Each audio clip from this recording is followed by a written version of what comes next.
Just 1 year ago, this driver was the closest thing NASCAR had to a machine. So consistent, so reliable, so impossible to rattle, that rival drivers literally nicknamed him the Robot. He won back-to-back Daytona 500s. He won the regular season championship. He made it to the Final Four, the championship round. He was, by the numbers, the best and steadiest driver in the entire sport. His name is William Byron. And in 2026, the Robot has broken down. Because right now, that same driver is in the middle of a genuine crisis. He's tumbled all the way to 12th in the standings. His results have become wildly inconsistent. A good run 1 week, a disaster the next. The laps led have dried up, the speed has vanished. And inside the sport, people are openly asking the same question. What on earth has gone wrong with the number 24 team? And now this weekend, William Byron arrives at Pocono, a track that has historically been one of his very best, for what feels like a chance to remind everyone who he is. But here's the catch. Even Pocono hasn't been kind to him lately. So today, we're going to break down just how far William Byron has fallen, what's actually behind this collapse, why his best track might be his salvation, or his breaking point, and what's truly at stake this weekend. Stay with me, because this is the story of a champion fighting to save his season. Welcome back to Freedom Line News, the channel where we don't just chase the drama, we actually break down what really happened. If you're new here, take a quick second to hit that subscribe button. Because this community is growing every week, and we cover these NASCAR stories with the detail they truly deserve. All right, let's get into it. To understand how shocking this slump really is, you have to understand just how good William Byron was, and not long ago at all.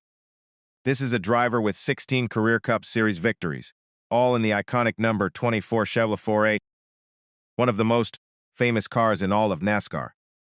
And his recent run of success was extraordinary. He won the Daytona 500, the biggest race in the sport, not once, but in back-to-back years. That puts him in an exclusive club of only a handful of drivers in history to ever win the Great American Race 2 years running. But it wasn't just the big wins, it was the consistency. Last season, William Byron won the regular season championship, an award that goes to the most consistently excellent driver across the entire stretch before the playoffs. He led the standings week after week after week. And here's the stat that really captures it. NASCAR's final round, the last 4 drivers standing with a shot at the title. For 3 consecutive seasons. 3 low. He was one of the last 4 drivers racing for the championship. He was so steady, so mechanical in his excellence, that other competitors started calling him the Robot. It was a compliment. It meant he didn't make mistakes. Every single week, and delivered a strong result. That was William Byron just months ago, the safest bet in the sport, the driver you could set your watch to. Now hold that image in your mind. Because what's happening in 2026 could not be more different.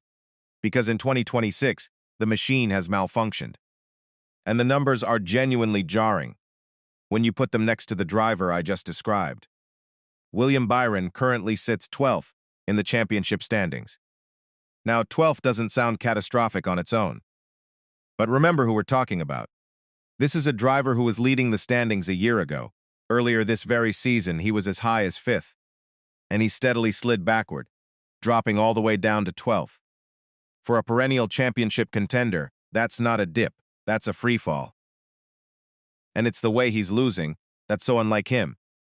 Byron himself described the pattern perfectly during one rough stretch. He said he looked at his recent results. Top 10, then 30th, then top 10, then 30th. Back and forth like that for weeks. 1 week he looks like his old self, running up front. The next, he's buried in 30th place or worse. For a driver whose entire identity was built on never having those bad days, this roller coaster is the exact opposite of who he's supposed to be. He's had multiple finishes of 30th or worse in recent weeks. His average finishing position has ballooned to around 16th. For context, last year that number was close to the top 5, one of the best in the whole series. And then there's the most telling sign of all, the laps led. A front-running car leads laps. It's what fast cars do. And William Byron, through 15 races this season, has led barely any laps at all. a tiny number that ranks him far down the list, nowhere near where an elite driver should be. For long stretches, his car simply hasn't had the speed to run at the front. Most recently at Michigan, he finished 18th. Another quiet, forgettable day. Something is wrong at the number 24, and everyone can see it. Now here's the question that makes this so fascinating. And it's the part most people gloss over. Why is this happening? The easy assumption would be that the whole team, the whole organization has lost its way, that Hendrick Motorsports built slow cars this year. But that's where it gets interesting, because that explanation doesn't hold up. Hendrick Motorsports, as an organization, is still strong in 2026. Byron's own teammate, Chase Elliott, has been to victory lane and run up front all season. The broader Hendrick operation is clearly still capable of winning races and producing fast cars. So the horsepower is there, the resources are there. The engineering muscle of one of the best teams in NASCAR is there. Which means the problem is something more specific to the number 24 car itself. And that's a much more troubling thing for Byron. Honestly, if the whole company were slow, you just wait for the company to fix it. But when your teammates are fine, and you're the one struggling, the questions get pointed and personal. Is it a setup direction that's gone wrong? Is it a chemistry issue between the driver and the team this season? Is it bad luck stacking up at the worst possible time? Or is it something deeper in how this specific car is being built and tuned? Nobody outside that team knows for sure. But that's exactly what makes it a crisis, rather than a slump. A slump is when everyone's struggling. A crisis is when you're the only one, surrounded by fast cars, and you can't figure out why yours isn't one of them. And that's precisely the situation William Byron finds himself in as he rolls into Pocono. So why is this weekend at this track such a pivotal moment? Because Pocono is supposed to be where William Byron is at his best. Historically, the Tricky Triangle has been one of Byron's strongest tracks on the entire calendar. He's a two-time pole winner there, meaning twice he's qualified faster than everyone else in the field at Pocono, and he's posted strong finishing numbers there over his career. A top 10 rate around 50%, which is excellent. On paper, if there were ever a place for a struggling Byron to rediscover his magic, Pocono should be it. This is his kind of racetrack. But, and this is the cruel twist, even Pocono has turned on him lately. Because despite that strong history, Byron's recent Pocono results tell a darker story. He has just one top 10 finish in his last 5 races at the track, and last year, at this very same Pocono, he finished a career worst, 27th. 27th. At one of his best tracks. That's a warning sign that the place that used to rescue him might not be able to anymore. So this weekend becomes a true test of which William Byron shows up. The historical master of this track, who could use Pocono as the launching pad to save his season. Or the struggling, snake-bitten driver of 2026, for whom even his favorite playground has stopped cooperating.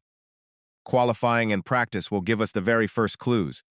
If he rolls off the truck fast and qualifies up front, it's a signal the old Byron might be back. If he's mired in the middle of the pack again, the alarm bells only get louder. And make no mistake, the stakes here are real, because the clock is ticking on his season. Right now, William Byron is still above the playoff cut line. He's not in immediate danger of missing the postseason entirely. But the cushion is shrinking, and the regular season is racing toward its conclusion. Every weekend that passes without a turnaround is a weekend closer to real trouble.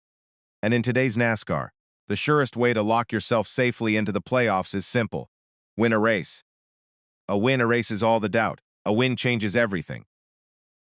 And for a driver who hasn't won since last season, who's watched his results crater, who's slid from championship favorite to crisis mode, getting back to victory lane isn't just about points anymore.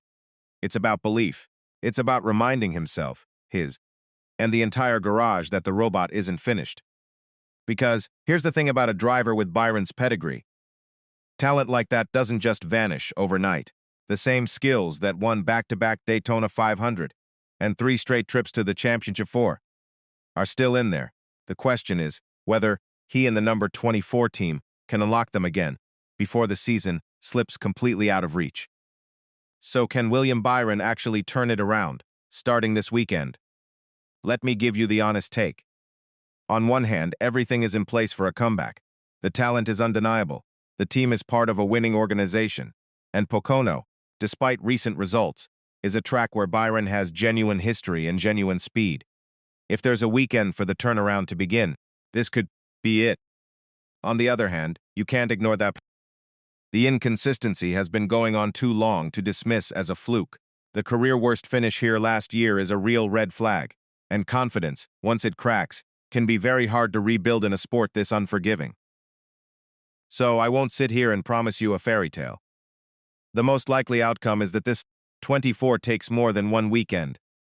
But sports don't always follow the likely script.